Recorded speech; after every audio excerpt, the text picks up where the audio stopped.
Malam di desa tidak pernah benar-benar sunyi. Selalu ada suara. Angin yang menggesek daun pisang, air parit yang mengalir pelan, atau jangkrik yang berhenti berbunyi secara bersamaan.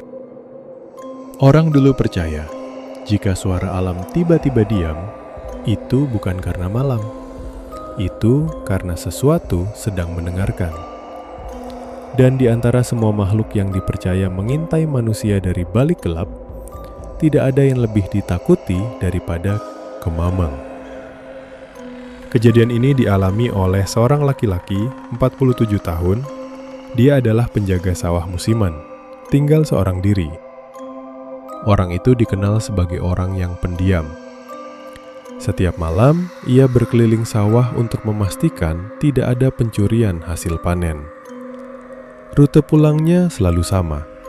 Jalan tanah yang sempit kanan kiri sawah tanpa penerangan. Dia hafal jalan itu di luar kepala.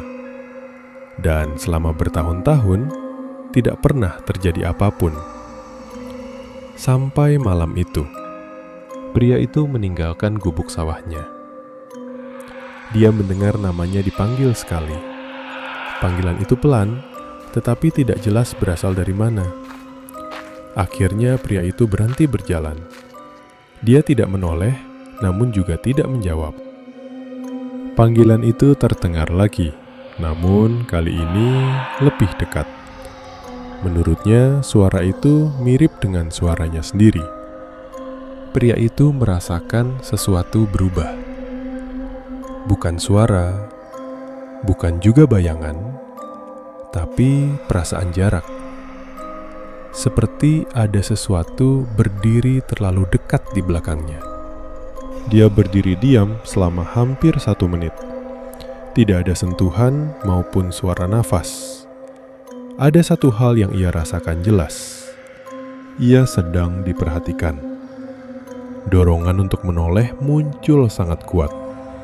Menurut dia, bukan rasa takut, tapi rasa ingin memastikan. Namun dia teringat pesan para warga desa, kalau malam ada yang memanggilmu, jangan pernah menoleh. Ia menutup mata, menunduk, tetap diam. Selang beberapa waktu, perasaan itu menghilang. Kabut mulai menipis. Suara jangkrik kembali terdengar. Dia melanjutkan perjalanan pulang tanpa pernah menoleh. Sejak malam itu, perubahan mulai terlihat. Dia sering terbangun pukul 12 malam tanpa sebab. Dan selalu merasa ada yang berdiri di belakangnya. Saat sendirian, di tidurnya pun dia sering bermimpi tentang kejadian di hari itu. Bedanya, dia tidak sendirian. Selalu ada sesuatu yang mencoba mendekatinya. Namun, saat makhluk itu mendekat, dia terbangun dengan keringat dingin dan perasaan gelisah. Orang-orang di desa menyebut satu hal, itu kemamang. Bukan makhluk yang akan menyerang kita. Kemamang dipercaya sebagai makhluk yang hanya ingin diperhatikan. Dan pada kasus ini, pria itu selamat karena tidak memberi pengakuan. Beda halnya dengan yang dialami wanita ini. Wanita ini bekerja di salah satu pabrik di daerah Jawa.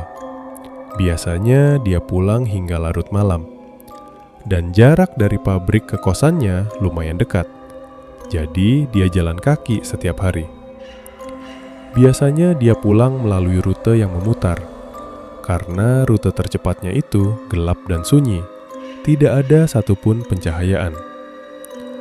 Dia tidak percaya dengan hal-hal mistis. Tapi ia lebih takut jika ada orang yang berniat jahat di sana. Hari itu tidak seperti biasanya. Dia sangat lelah karena kerjaannya lebih banyak. Demi mempersingkat perjalanannya, dia memutuskan untuk lewat rute yang biasa dia hindari.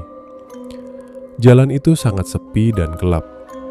Hanya terdengar suara alam dan suara jangkrik. Selama jalan, dia mencoba mengalihkan perhatiannya ke layar handphone. Di tengah perjalanan, dia mendengar ada seseorang memanggilnya, sekali dengan pelan. Pikirnya itu hanya halusinasi karena dia sedang lelah. Suara itu muncul lagi, memanggil namanya. Kali ini lebih jelas. Suaranya mirip dengan suara ibunya. Dia menjawab suara itu. Disinilah semuanya dimulai. Suasana berubah drastis. Suara alam menghilang. Tidak ada jangkrik dan tidak ada angin. Dia merasakan rasa sesak di dada seperti ada yang melilitnya. Dia juga merasakan nafasnya mulai terasa berat dan seolah-olah ada yang mengawasinya dari belakang. Dia sangat ketakutan dan bingung hingga akhirnya dorongan kuat muncul untuk menoleh. Dia pun menoleh dan tidak melihat apapun. Setelah itu keadaan menjadi normal kembali dan dia pun mempercepat langkahnya untuk pulang. Sejak malam itu, hal-hal aneh mulai terjadi. Dia kesulitan untuk tidur, sering mendengar namanya dipanggil saat sendirian. Dan saat sedang mandi, dia merasakan ada sesuatu yang sedang berkeliling di dalam kosannya. Menurut pengakuan teman-temannya, hawa dari kosannya terasa aneh. Saat mereka keluar dari kamarnya, mereka merasakan temannya itu seperti tidak benar-benar sendirian. Kemamang itu tidak mengambil tubuh. Ia mengambil rasa aman. Menjawab panggilan dan menoleh dianggap sebagai bentuk izin, bukan untuk dirasuki, melainkan untuk diperhatikan terus-menerus. Ia hanya butuh perhatianmu. Jika sekarang ada yang memanggil,